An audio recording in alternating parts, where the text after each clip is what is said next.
Et avec Marie-Ange Guillaume, bonjour. Bonjour. Vous venez de faire paraître aux éditions Le Passage, Aucun souvenir de Césarée, un roman au titre bien énigmatique. Je vais vous expliquer. Non, mais je compte bien sur vous, effectivement. Quand j'avais 16 ans à peu près, je suis allée avec les éclaireurs de France en Israël. Césarée, il n'y avait plus rien d'autre qu'une ville en ruine à l'époque, je crois. C'est une ville antique. Rapprochez votre micro, s'il vous plaît. C'est une ville romaine antique, voilà. Et dans une lettre à ma mère, je déclarais Césarée inoubliable, tellement c'était beau. Et en fait, j'ai tout oublié. Mais c'est justement par cette lettre et par tout ce qu'elle a écrit et tout ce qu'ils ont écrit à deux, mon père et elle, et tout ça, et mes trous de mémoire, que j'ai refabriqué ce livre. C'est un roman consacré à votre mère. Oui, parce qu'elle est morte. Et j'étais censée écrire quelque chose d'autre. Et puis, quand la mère meurt, ça fait table rase. Oui, voilà. Donc, je me suis embarquée avec elle pendant un an. En fait, c'est un an de deuil en direct, on peut dire. Je me suis embarquée avec elle pour essayer de comprendre, J'ai découvert, entre autres, que mes parents m'avaient vraiment aimée. Moi, je gardais des souvenirs d'enfance uniquement d'ennui, de solitude, de peur, parce que c'était un peu terrible quand même. Mais finalement, réconciliation grâce à ma mère, à ce qu'elle a écrit, avec elle, avec moi, avec mon père.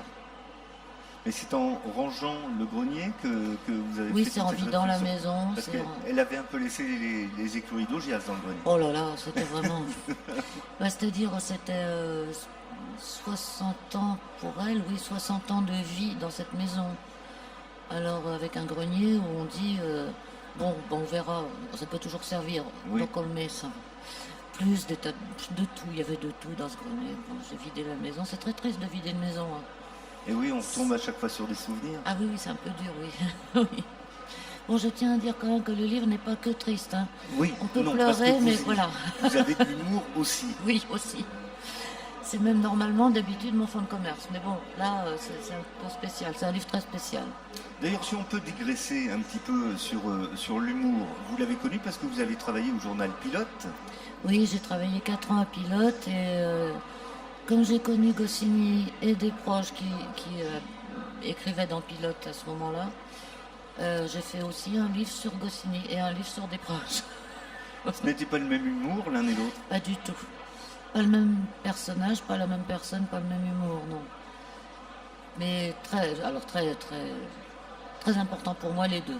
Oui, voilà. Ça a été un moment marquant. Forcément, vous avez écrit des biographies d'ailleurs sur chacun d'eux. Oui, d'abord sur Goscinny et après sur des proches. Ils étaient morts tous les deux, évidemment. Et c'est formidable d'écrire sur des gens comme ça, c'est un bonheur. Donc vous avez su conserver un petit peu de votre humour aussi.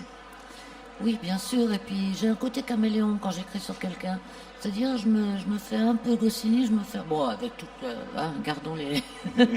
un peu des proches, c'est-à-dire j'arrive à entrer dans leur humour à eux, qui était en effet très différent. Donc, dans Aucun souvenir de Césarée, vous êtes parvenu à vous réconcilier avec votre mère? Avec ma mère, avec mon père, avec moi, avec mon enfance, avec... C'est bien. Ça fait du bien. Et avec quelques souvenirs qui sont revenus de Césarée? Non, les souvenirs sont jamais revenus. Mais je fais confiance à ma mère. Elle écrivait là-dessus, elle gardait mes lettres et tout. Et donc j'ai quand même pu rebâtir le puzzle un peu. Et avec des zones floues quand même, évidemment. Oui, mais la vie est comme ça. Hein. Il y a toujours des zones floues. Marie-Ange Guillaume, c'est votre première foire du livre de Brive? Oui. Alors, votre impression? Oh, c'est formidable, on est très très bien reçus, le foie gras est très bon. Merci beaucoup, je vois Merci que l'heure passe, il est temps de passer à table, justement.